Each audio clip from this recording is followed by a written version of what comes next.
이재명 대표에 대한 수사 전망도 살펴보겠습니다. 법조팀 선한빛 기자와 함께합니다. 어서 오십시오.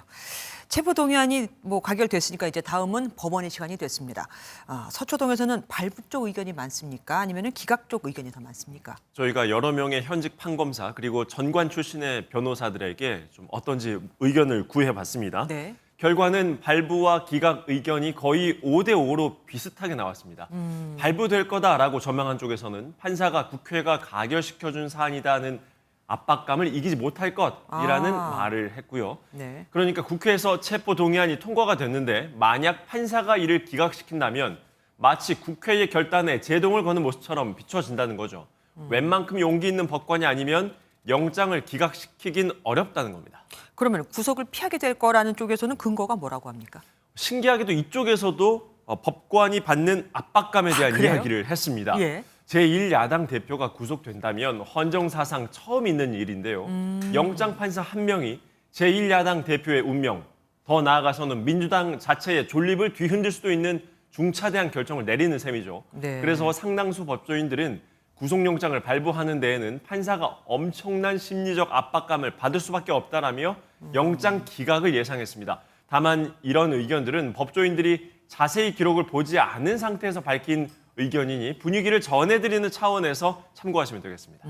제1야당 대표에 대한 체포동의안, 이거는 지금 처음이지만 예. 다른 의원들은 몇 번 있었잖아요. 그동안 예. 역대 다른 국회의원들은 결과가 어땠습니까? 현행 헌법이 적용된 이후에 13대 국회부터 지금까지 57차례의 체포동의안이 국회 본회의에 올려졌는데요. 이 중에 가결된 건 10차례, 구속영장이 발부된 건 8차례, 구속영장이 기각된 건 2차례였습니다. 기각이 된 이유는 증거 불충분 그리고 자백 등의 이유였습니다. 영장 실질 심사를 준비하는 검찰 분위기는 어떻습니까? 체포동의안 가결을 예상했던가요? 예. 검찰 내부에서는 체포동의안에 대해서 기존의 가결보다는 부결 쪽에 좀 더 무게를 두고 예상을 했었던 것 그래요. 같습니다. 그 이유는 지난 3월 이재명 대표에 대한 첫 체포동의안이 국회 본회의에 올라갔을 때 부결된 사례가 있었기 때문입니다. 특히 최근 이 대표가 단식 투쟁을 하면서 부결 쪽으로 더 표가 몰리지 않겠냐라는 예상이 검찰 내부에선 더 많았는데요. 검찰 관계자는 생각했던 것보다 민주당 내부 분열이 심각한 듯 하다면서 체포동의안 통과는 잘 된 일이고 이제 영장 실질 심사 준비를 잘 해야 할 것이라고 밝혔습니다. 그런데 이 대표 여러 혐의 중에서 위증 교사가 있잖아요. 네. 이게 아킬레스건이 될 거라는 말도 나옵니다. 예, 이 대표의 혐의는 크게 세 가지입니다. 백현동 개발 비리 관련해서 배임 의혹, 그리고 검사 사칭 관련해서 위증 교사, 또 대북 송금 관련 외국 환거래법 위반 혐의 등인데요. 수사팀은 이 중에서 위증 교사 혐의가 가장 명쾌하게 떨어지는 혐의라고 보는 분위기입니다. 한동훈 장관이 어제 국회에 나와서도 이 부분 강조했는데요. 들어보시죠.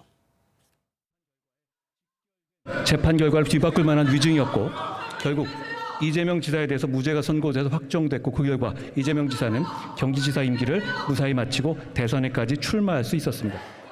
위증 교사 의혹 오래돼서 잘 기억이 안 납니다. 어떤 내용이었죠? 네, 2018년으로 거슬러 올라가야 하는데요. 이 대표는 경기지사 후보 TV 토론에서 검사 사칭 사건 가담 사실을 부인을 하면서 공직선거법 위반죄로 재판에 넘겨졌습니다.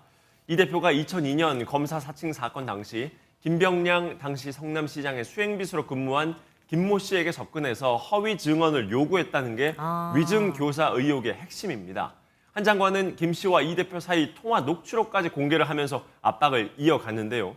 위증 교사가 법원에서 인정된다면 이건 증거인멸과 비슷한 겁니다.